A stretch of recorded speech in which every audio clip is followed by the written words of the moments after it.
গোপালগঞ্জ নামে এক গ্রামে পাশাপাশি ছিল দুই সবজিওয়ালার দোকান। একজনের নাম রামু আর একজনের নাম গোপাল। রামু হাসি খুশি মিষ্টি কথা বলে ক্রেতাকে খুশি করে দিত, তাই রামুর দোকানে প্রতিদিন লাইন পড়তো। আর গোপাল ছিল হিংসুটে, রাগী আর চতুরতার নামেই বোকা, তাই তার দোকানে তেমন খরিদ্দার হতো না। একদিন না, আর সহ্য হচ্ছে না। অনেক দিন ধরেই দেখছি, কিন্তু এবার এই রামুকে শিক্ষা দিতেই হবে। সব ক্রেতারা ওর কাছে যায় কেন?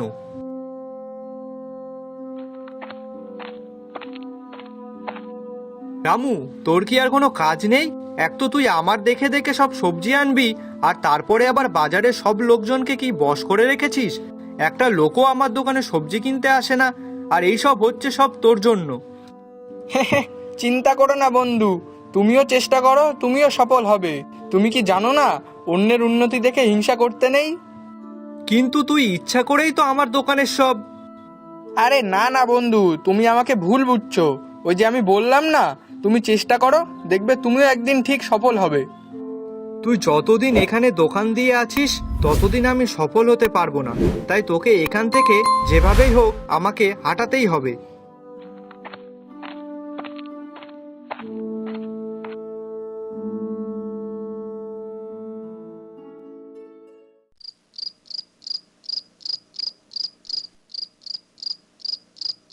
কি গো, কি হয়েছে? তোমাকে এত চিন্তিত দেখাচ্ছে কেন? আর বলো না গিন্নি, ওই রামু বেটাটার জন্য আমার ব্যবসা লাটে উঠেছে। প্রত্যেকদিন সব লোক ওর কাছ থেকেই সবজি কিনবে, কেউ ফিরেও তাকায় না আমার দিকে। এখন ওই রামুটাকে কি করে জব্দ করব তাই ভাবছি। ও আচ্ছা, এই ব্যাপার। হ্যাঁ গো গিন্নি। আচ্ছা শোনো তাহলে, আমি যা বলছি তাই করবে।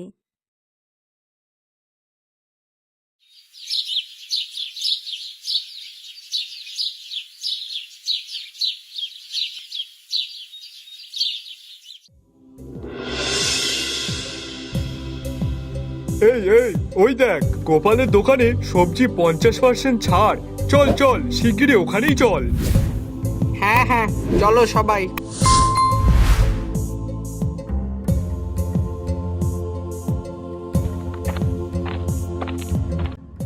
কি রে রামু, আজ এখনো তো সবজি বিক্রি হলো না? হা হা হা হা। চিন্তা করো না বন্ধু, তুমিও চেষ্টা করো, দেখবে তোমারও হবে। হা হা হা হা।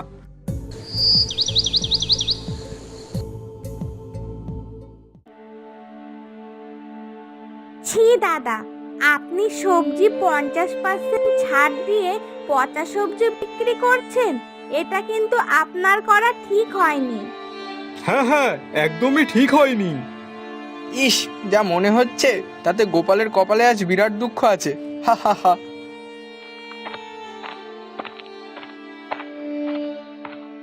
কি গো, কি হয়েছে? তোমরা সবাই ওখান থেকে ওইভাবে ঝামেলা করে ফিরছো কেন? আর বলো না দাদা, ওর সবজি পুরনো, আধ পচা। আবার কেউ বলছে তুলে নেওয়ার সময় নাকি ওজনেও কম দেয়। ও আচ্ছা, এই ব্যাপার। হা হা, আমি তো আগে থেকেই জানতাম এরপর কি হবে, তবুও আমি তোমাদের বলিনি। হ্যাঁ গো দাদা, এর থেকে যদি তোমার থেকেই আমি সবজিগুলো কিনতাম তাহলে এতটা সমস্যা হতো না। ওই 50% ছাড় দেওয়ার নামে সব পচা পুরনো সবজি বিক্রি করছে। আর আমরা সেই লোভে পরে ওখান থেকে সবজি কিনে ঠকেছি। ভুলটা তোমাদের না, অমন সবজি হাফ দামে দিলে যে কেউ সেখান থেকে সবজি কিনবে। কিন্তু তোমাদের একবার বোঝা উচিত ছিল যে এত কম দামে যখন সবজি দিচ্ছে তাহলে নিশ্চয়ই কোনো ভেজাল মেশানো আছে। হ্যাঁ ঠিক বলেছ, আমাদের ওটাই তো ভুল হয়েছে, আমরা একবারও ভেবে দেখলাম না। আচ্ছা ছাড়ো ছাড়ো, যা হওয়ার তা হয়ে গেছে। এখন বলো তো দেখি, তোমরা কে কি নেবে? হ্যাঁ হ্যাঁ, আমাকে 1 কিলো আলু দাও তো। আর আমাকে 500 লঙ্কা, 1 কিলো পেঁয়াজ।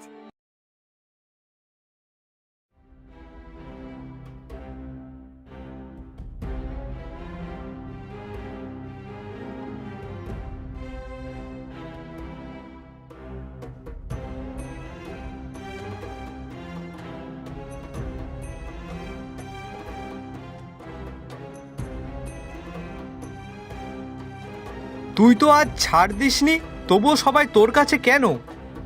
আমি ছাড় দেইনি ভাই, কিন্তু তাও মানুষ এখানে কেন আসে জানিস? কারণ আমি বিশ্বাস বিক্রি করি। মানুষ এখানে আসে শুধু সবজি কিনতে নয়, নিশ্চিন্তে কিনতে। ওই জন্যেই ছাড় না দিয়েও লোক আমার কাছেই আসে।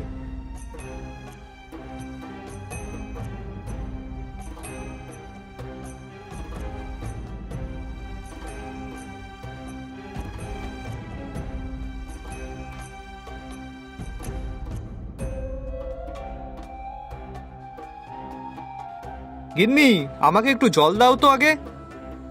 হ্যাঁ, আনছি।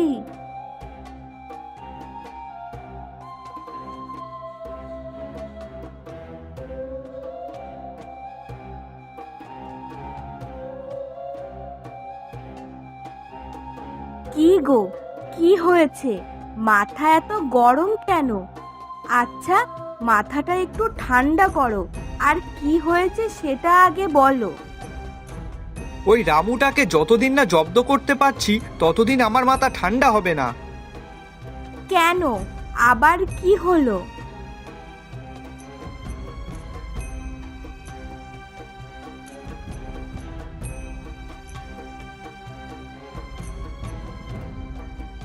আচ্ছা শোনো তাহলে, লোক তোমার দোকানের পচা সবজির জন্য আসছে না, তাই তো? তাহলে তুমিও এক কাজ করো পরের দিন।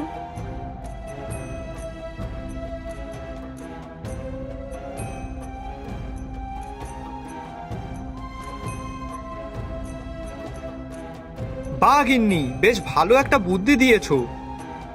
হ্যাঁ, তাহলে আর কি, ঠিক সময় বুঝে তুমি কাজটা সেরে ফেলবে। হ্যাঁ হ্যাঁ, অবশ্যই।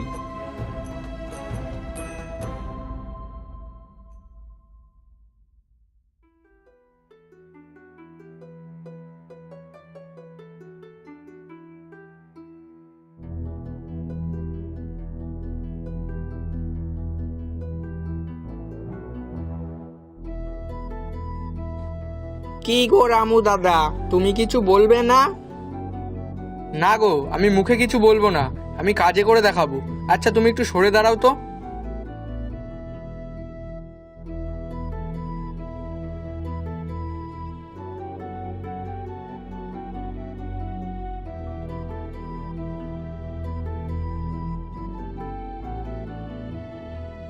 কি গো দাদা, আজকে হঠাৎ বিনামূল্যে?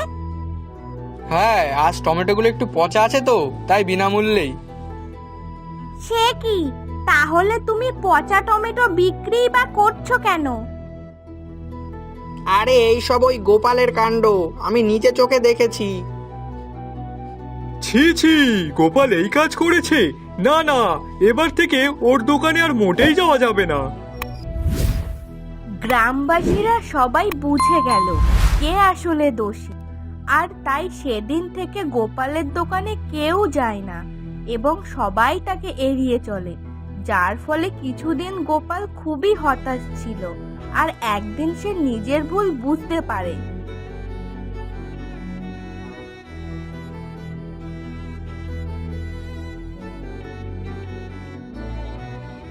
আমার হিংসা আর ফন্দি এইসবের কারণে আজ গ্রামের সব মানুষ আমার দোকান এড়াচ্ছে।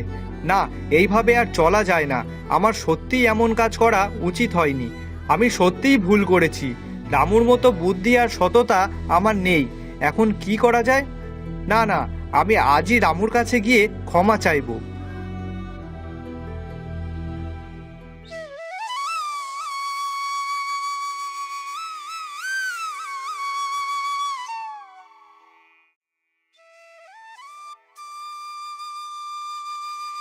গোপাল, সকাল সকাল এখানে কেন?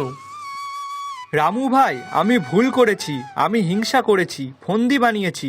আজ বুঝতে পারছি শুধু সবজি বিক্রি করলেই হয় না, সাথে বিশ্বাসও অর্জন করতে হয়। দয়া করে তুই আমাকে ক্ষমা করে দে। গোপাল, ক্ষমা সবসময় করা যায়, কিন্তু মানুষ প্রতারিত করলে তার বিশ্বাস হারায়, আর বিশ্বাস পুনঃপ্রতিষ্ঠা করা খুব কঠিন। তবে হ্যাঁ, তুই চাইলে সব ক্রেতাদের মন আবার জয় করতে পারিস। তার জন্য আমি একটা ছোট টিপসও দিতে পারি। কি টিপস বল? তবে শোন, প্রথমে তুই তোর পচা টমেটোর ফন্দি বন্ধ কর, গ্রাহকদের সাথে সদয় হ, মজার কথা বল, কিন্তু কখনো কাউকে ঠকাস না। আর দিন শেষে নিজেকে প্রশ্ন কর, আমি কি আজকে কাউর ভালো করেছি নাকি কাউকে ঠকালাম? ঠিক বলেছিস রামু, আমি আজ থেকেই এটা চেষ্টা করব। এরপর গোপাল দোকান খোলার নতুন নিয়ম তৈরি করলো। সব সবজি তাজা রাখবে, সবার সাথে ভদ্রতা করবে, আর বিশেষ করে রামুর কাছ থেকে বুদ্ধি শিখবে। আর দুদিনের মধ্যেই গোপালের দোকানেও মানুষ আসতে শুরু করলো। কিন্তু এবার তারা শুধু সবজি কেনার জন্য নয়, গোপালের হাসি আর ভালো আচরণ দেখেও আসতো। হিংসা আর ফন্দি যে কখনো স্থায়ী হয় না, তা তোমাকে দেখেই বোঝা যায় গোপাল। ঠিক বলেছ, সত্যি বুদ্ধি আর সততা সবসময় জয়ী হয়। দেখলেই বোঝা যায় যে মানুষ বুদ্ধি দিয়ে শিখতে চায়, সে নিজের ব্যবসা ও জীবন উন্নতি করে। গোপাল, সত্যি তুই ঠিক পথেই এগোচ্ছিস। আর সেই দিন থেকে রামু আর গোপাল শুধু সদরই সবজিওয়ালা নয়, গ্রামে বুদ্ধি আর সদয়তার প্রতীক হয়ে গেল। বন্ধুরা, তাহলে আমরা আজকের গল্প থেকে শিখলাম বুদ্ধি আর সততা এই দুইয়ে মেলে সাফল্য। হিংসা শুধু দোকান নয়, মানুষকেও পচিয়ে ফেলে।